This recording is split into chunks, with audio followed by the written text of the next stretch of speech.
Hi! For fun fact sign,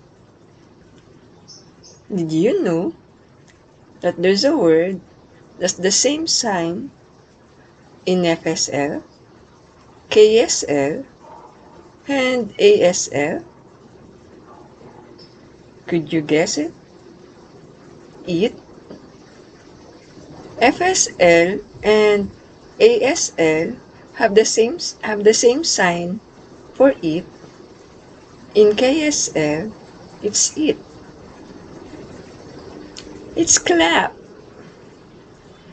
Since deaf cannot hear and they are more visual, we raise our hands head on our head level and signing clap so they can easily see it.